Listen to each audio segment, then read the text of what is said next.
nombre es Jessica Alejandra Carrascal Meneses, estudiante de Tecnología de Regencia de Farmacia del CEAT Ocaña. Mi número de grupo es 151-00935. Les voy a hablar sobre la membrana celular. La membrana celular o plasmática delimita el territorio de la célula y controla su contenido químico. La célula está rodeada por una membrana extracelular e intracelular. Las funciones de la membrana celular es que regula el paso de las sustancias hacia el interior y exterior de la célula. También aísla y protege a la célula del ambiente externo. El modelo de la membrana está constituido por las siguientes moléculas, que son lípidos, proteínas y carbohidratos. Las proteínas forman el 55%, los fosfolípidos el 25%, el colesterol el 13%, otros lípidos y carbohidratos 4% y 3%. En la membrana plasmática se localizan tres clases de lípidos, como son los fosfolípidos, glucolípidos y colesterol. Los fosfolípidos son los principales componentes estructurales de la membrana plasmática. Estos poseen un extremo hidrofílico muy polar, o sea la cabeza, y un externo hidrofóbico no polar, constituido por dos largas cadenas de ácidos grasos, o sea la cola, que en esta parte pues se muestra. Se encuentran acomodados en dos capas y se conoce como doble capa fosfolípida o bicapa lípida. Su característica es líquida porque se encuentran en constante movimiento. El colesterol contribuye a que la doble capa lipídica sea menos fluida y permeable. Acá podemos ver en la imagen, está estructurada por el colesterol. Acá están ubicados los grupos polares. En este lado podemos ver la porción endurecida por el colesterol. En esta región es la más fluida. Allí se encuentra menor cantidad de colesterol. Las proteínas. Mientras los lípidos forman la estructura principal de la membrana, muchas de las funciones biológicas dependen principalmente de las proteínas. Las proteínas se clasifican en dos: proteínas periféricas, proteínas integrales. Las proteínas periféricas se localizan a un lado u otro de la bicapa lipídica, están unidas a las cabezas polares de los lípidos por enlaces de hidrógeno. Las proteínas integrales están unidas a los lípidos, estas suelen atravesar la capa lipídica una o varias veces. Por esta razón se les llama proteínas transmembranales. Las funciones de las proteínas: forman canales que facilitan el paso de las moléculas a través de la membrana. Estas actúan también como receptores en los procesos de comunicación entre células y poseen actividades enzimáticas. También fijan los filamentos del citoesqueleto a la membrana celular. Otra de las funciones es que son específicas y reconocen por medio de los receptores antígenos y células extrañas.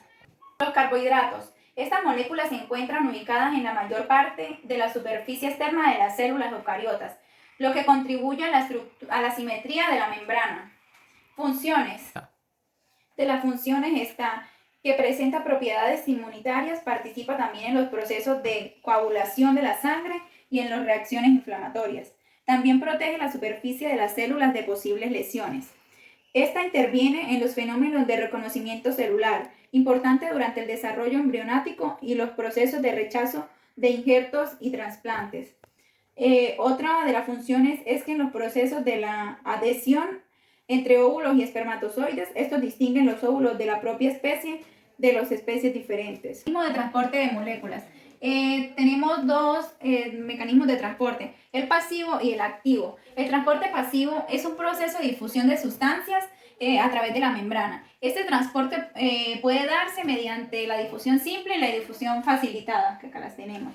La difusión simple es el paso mediante moléculas a favor del gradiente de concentración. Puede realizarse a través de la bicapa lipídica o canales proteicos. La difusión facilitada permite el transporte de pequeñas moléculas polares, aminoácidos y monosacáridos, etc., que al no poder atravesar la bicapa lipídica requieren de proteínas transmembranales que faciliten el paso.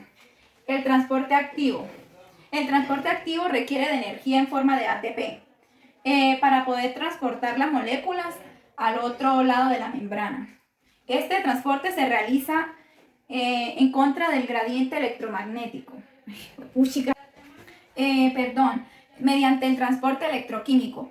Esto es llevado a cabo por la bomba de sodio y de potasio. Para el mecanismo de transporte de las moléculas encontramos el transporte de elevado peso molecular. De ella podemos encontrar tres tipos: endocitosis, exocitosis y transitosis. De la endocitosis se relacionan cuatro tipos también, que es la pinocitosis, fagocitosis, endocitosis mediada y potocitosis. De la pinocitosis podemos decir que la célula toma en pequeñas vesículas membranosas líquidos y solutos disueltos. La fagocitosis. En este tipo de endocitosis, la célula ingiere partículas sólidas relativamente grandes. La endocitosis mediada. Esta tiene moléculas específicas que se combinan con proteínas receptoras incluidas en la membrana plasmática. Este tipo de endocitosis es el mecanismo principal por el cual las células eucariotas captan macromoléculas. El proceso de la fotocitosis es un tipo de endocitosis especial, ya que tienen que acumular un cierto número de moléculas para que se pueda iniciar el proceso de endocitosis. La exocitosis.